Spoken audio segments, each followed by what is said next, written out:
Inside Blair House, the president's temporary Washington home, extreme fanatics of the Puerto Rican Nationalist Party try to force their way in, guns blazing, to assassinate the President of the United States.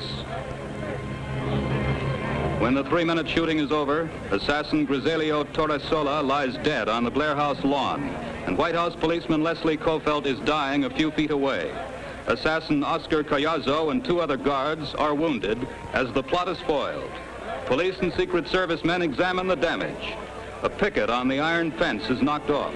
The steps and doorway of Blair House bear bullet holes.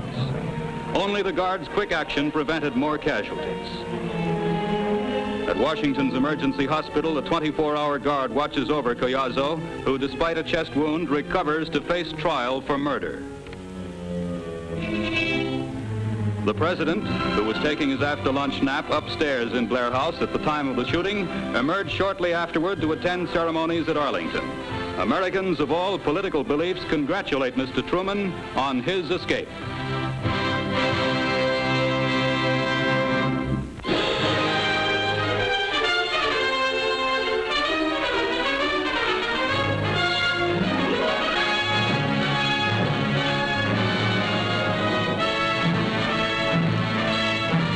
Below lies Puerto Rico, one of the first Spanish colonies in the New World, United States territory since 1898. The island has prospered under U.S. rule, but a tiny extremist party committed to violence occasionally erupts in anti-U.S. outbursts. These nationalists, 2 of whose co-conspirators tried to assassinate President Truman, also staged an unsuccessful revolt under the direction of ex-convict Pedro Albizu Campos.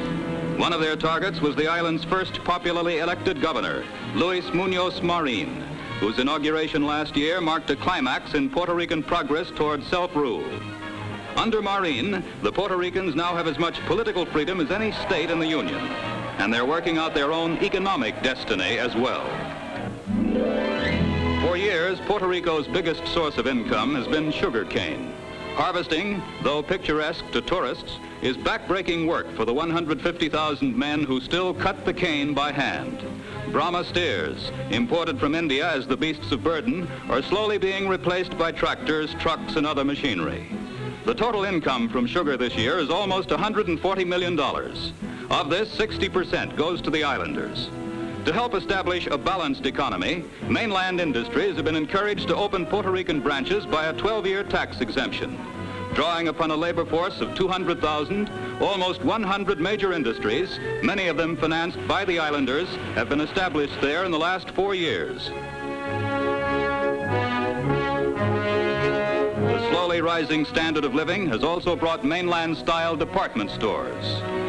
The largest private housing project in the world is the Puerto Nuevo development, a city for 50,000 people. The working force and most of the raw materials for such projects are Puerto Rican.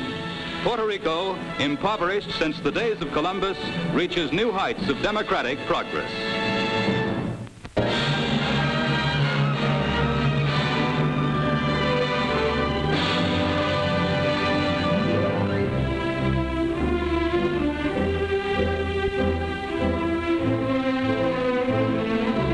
Before the United Nations General Assembly, President Nasrallah Etazam announces the 46-5 vote extending Secretary General Trygve Lee's term another 3 years. The U.S. delegation had strongly supported Lee. Now Mr. Lee, whose decisive action on Korea brought Russian threats to boycott him, reaffirms the independence of his office. I am grateful for the confidence in me that is reflected in your decision this morning. I understand your vote to be a reaffirmation by the General Assembly of the independence and integrity of the office of the Secretary General of the United Nations.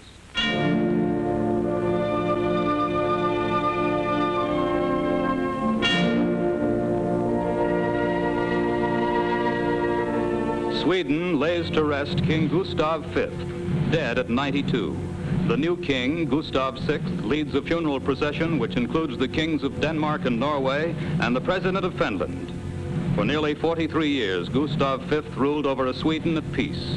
Now thousands view the casket of Europe's oldest reigning monarch, whose span extended from the Victorian age to the atomic era.